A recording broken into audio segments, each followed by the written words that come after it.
Welcome to our afternoon session. My name is Bob Churchill and I work with the International Humanist and Academic Union. It's very nice to see you all here.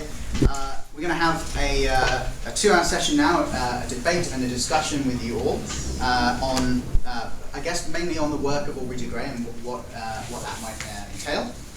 Let me introduce the two main speakers. Aubrey de Grey is an English author and theoretician in the field of gerontology and the Chief Science Officer of SENS Research Foundation. His research focuses on whether regenerative medicine can thwart the aging process and works on the development of what he calls strategies for engineered negligible senescence. I'm sure we'll work out more what that means shortly. Pieter works at the Bioethics Institute Ghent. His research project investigates intrinsic arguments for and against self-enhancement, as well as parental enhancements of children in the pre-birth stages of life. So I think to start with, what we're going to do, by the way, I think is we'll have sort of an opening kind of 55 minutes or so, but we'll see how it goes, of discussion and back and forth between our speakers. We'll have a short 5-minute break just because it's so hot and dry, so that people can make sure they've got a drink of water and so on. And then we'll have the remainder of the session. There's a big open forum, question and answer with everyone, but we'll see how it goes. Okay, so to start with, if we have something akin to sort of opening statements from both of you on really on the broad question of the desirability to start with, before we get into any practical details about the how, on the desirability of the possibility of extending life even as far as indefinitely. So, Aubrey, perhaps you'd like to speak first on that. Thanks, yes, absolutely. And thank you all for coming. I'm delighted to be here. I apologise, first of all, for the fact that I only arrived an hour ago and I'm going to have to leave not long after the session. I wish I could have come for longer, but one of the terrible downsides of being in demand is that you end up not being able to stay at the whole of the conference anymore, which is really grim.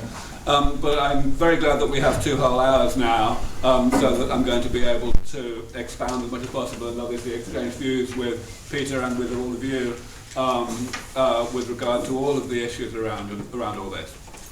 So, just in order to give a statement that's just for a few minutes, I guess, giving a summary of where I stand and why I'm working on this, why I have chosen to dedicate my life to this cause. I think really what I want to get across to you all is that my motivations are really, really boring. I'm actually not what your typical transhumanist would be. I'm not someone who thinks in terms of the desirability of enhancement, uploading, moving our consciousness into a different substrate, or giving us the ability to travel to neighbouring galaxies or anything like that. I'm not saying I'm against any of those things, not at all, but that's not what gets me up in the morning. What I'm about is really exactly the same as what most people are about in terms of the motivations. The only real difference between my motivations and other people's is in terms of what I think is feasible enough to be worth working for. So in particular, I'm working now on better medicine. 20 years ago, I wasn't a biologist at all. I was a computer scientist. And again, then, I worked on better computers. In that case, my motivation was humanitarian. I was interested in producing artificial intelligence. But here, again, I want to contrast what I was doing back then with what is often discussed as artificial intelligence in the transhumanist community. Today, when you hear about artificial intelligence from many experts, such as, for example, Ray Kurzweil, I'm sure most of you know that name, they will be talking about something that they like to call artificial general intelligence, which basically means computers that can do everything, absolutely everything that we can do, better than we can. Now, of course, the definition of better is very difficult to actually come up with, and I don't want to digress into that. It's a big area. But I wasn't working on that at all. I was working on simply the possibility of computers having enough common sense to be able to do all the things that we have to do, but we don't enjoy doing. You know, like going down mines or serving hamburgers for each other, things like that. I was interested in simply improving the quality of life of mankind. And then, nearly 20 years ago now, I began to realize, mainly thanks to discussions with my wife over there, whom I met 23 years ago, that there was a much more important humanitarian problem, which was to stop people from getting sick when they get old. And that extraordinarily few biologists were actually working on this problem. So I switched fields, but I didn't switch my motivation. My motivation was exactly the same. I wanted to work on the world's most serious humanitarian problem. And I realized that the one that I could make the most difference to was not artificial intelligence, the way I had thought. It was actually aging. Because aging causes even more suffering, causes even more limits on our quality of life, and I'll come to our quantity of life in a moment. It causes even more damage to that than the requirement to do menial things, like going down mines and so on. And I had just gone through life until the age of 30 or so, presuming that biologists agreed with me on this, and that they were all doing this. They were all going about trying their best to develop medicines that would stop people from getting sick when they get older, right? But then when I discovered that that wasn't true, that they were not doing that, I decided, well, okay, I'd better do it myself. So that's how I became a gerontologist, and that's why I have created a movement to really make this happen sooner than it otherwise might. Now, there is one very important thing that you will probably have noticed in what I have said so far. I have not said anything really about longevity, and that's not an accident. Most people think that I work on longevity, but I don't. And furthermore, it's a little irritating to me that most people think I work on longevity, because I've been saying for at least 10 years that I don't. And I've been saying it in every single interview I do, and I do about 100 interviews a year. But still, people think I do. And the reason they think I do, the reason this is such a hard misconception to dispel, seems to be that I do accept that if my goals for health of people who are old, who were born a long time ago, if those goals can be achieved, then there will be a big side effect in terms of longevity.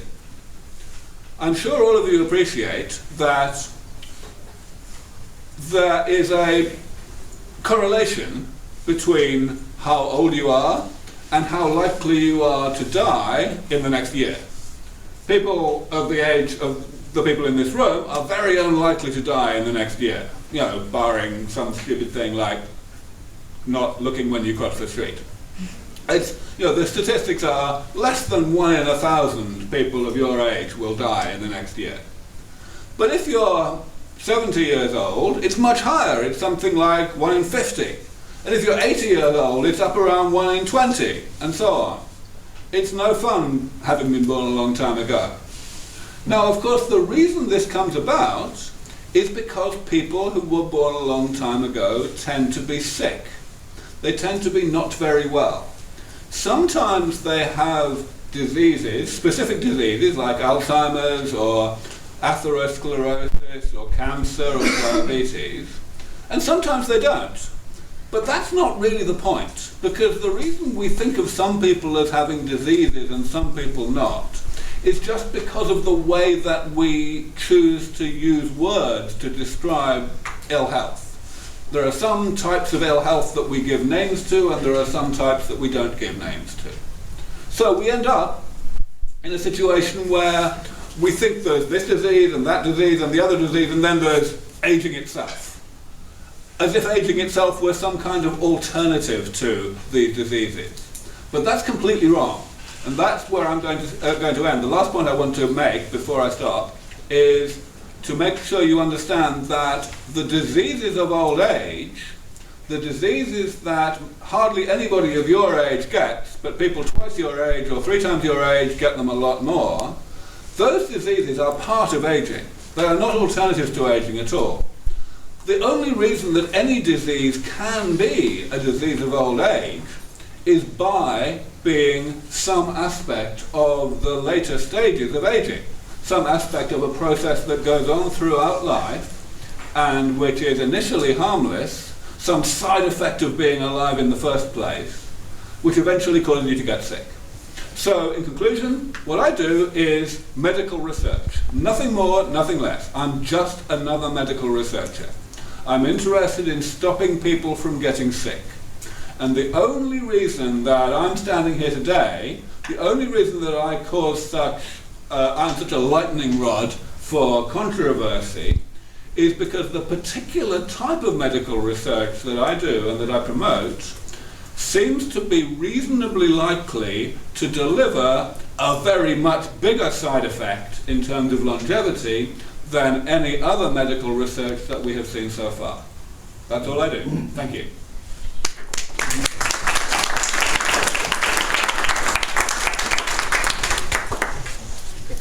All right. Well, I'll just pick into things that Aubrey has said to make it more interesting. Well, so I know that I had 4 things. Maybe just a word of where I'm coming from. So I study enhancement in general. For those of you who are not fully up to speed with that particular niche subject, enhancement medicine in general is an umbrella concept to refer to all kinds of ways in which we can enhance our existence, our bodily existence, our own nature, so to live a life that is more suited to our desires. It can include being, I don't want to use longevity now, but so staying younger longer, but it can also refer to many other things. It's about doping, it's about aesthetic surgery, it's about selecting desired traits in embryos, all these things. Now, Aubrey said that his motivation is not so much enhancement, and certainly not the pie in the sky transhumanist types of enhancement. You have these transhumanists who think all this stuff, all this humanist stuff, is so 20th century, and they really talk about the wackiest things, uploading your mind onto computers and all these things. Now, I don't want to talk about those transhumanists, and I want to get into this debate about extending youth, and as a consequence of it, extending our lifespan.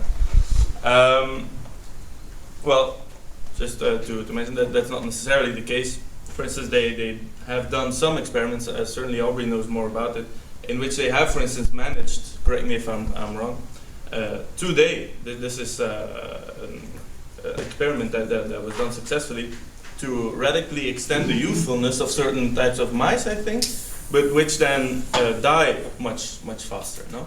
Only a little bit. In general, if you greatly extend the youth of any laboratory organism, including mice, then you will also extend its life. So the amount of time at the end, which is not healthy, is not altered very much. It is just delayed.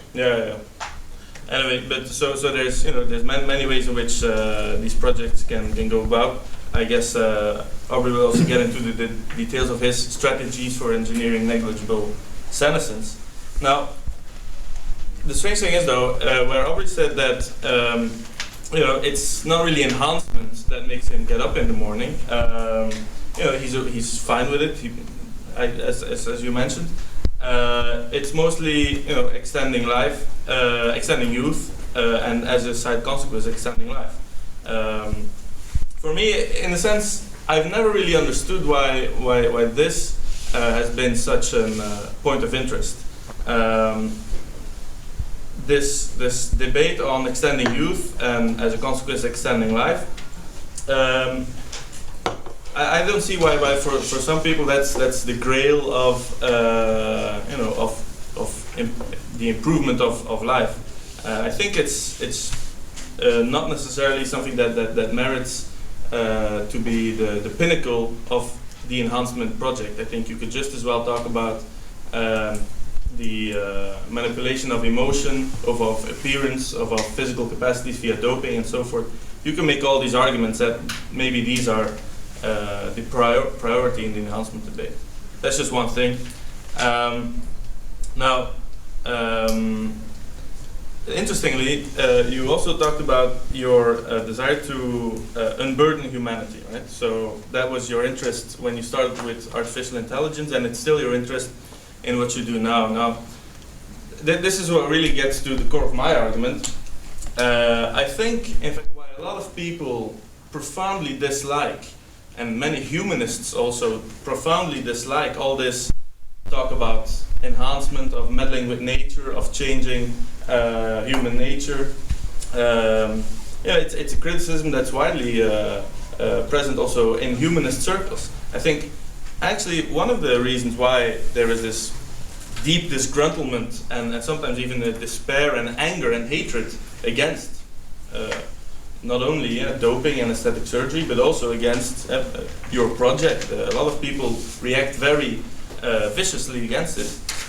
I think it's exactly for this reason. They fear, and I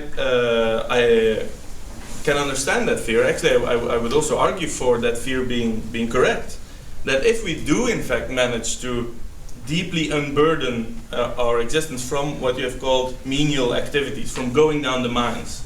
If you imagine such a project to take shape and to progress significantly, I think the fear of many people is that we would end up in a way of life that is fundamentally frivolous, in which there is no work to be done, in which all kinds of need and the need for work and also the need to engage in useful activities, they've all come to naught, because once we've managed to take care of sickness in a sufficient way, if we no longer have to go down the mines, what will life be like? Well, life will be, if we're not going down the mines, you could say life will just be days and days and days, and if your project also cashes out, it'll just be centuries and centuries of not going down the mines, but playing minesweeper, or climbing down the mines just for the fun of it. So life will fundamentally lose its point if we truly manage to completely overcome all kinds of obstacles to existence. And there's this quote of Bill McKibben, who is a profound humanist, a profound environmentalist also, and he's written the book Enough. It's a pamphlet. It cuts a lot of corners, but there he says, if we ever manage to overcome death, or if we manage to radically change human nature, well, we'll have nothing really left to do in our lives. Our lives will become play. We just wake up every day and there's no work, the machines are doing it. There's no death that gives some kind of tension to our days where we have to do things now. No, because that will just be expanded indefinitely in the future. So it would just become this hugely absurd and hollow existence. And Bill McKibben makes the argument very briefly, in which he says, having nothing to do is one kind of hell. It's just disaster. Imagine if we really have no more work to do, and if we don't have forms of risk and ultimately of death, of finitude in our lives, we'll just become, as we said earlier in the talk here, a big blob of freedom with so much time on our hands and with nothing really to do. We'll just be bored to death. So we may not die, but in a sense you could say it will just only aggravate, to use a phrase of Kierkegaard, life as being sickness unto death. And you could well imagine that a lot of people would at some point want to put an end to it, to a life that is, in which we have lost all, perhaps there are illusions, but there are practical illusions, in which you have lost all sense of being created to some purpose, having some kind of given nature, a given lifespan that's good, that's meaningful. If all that goes down the drain,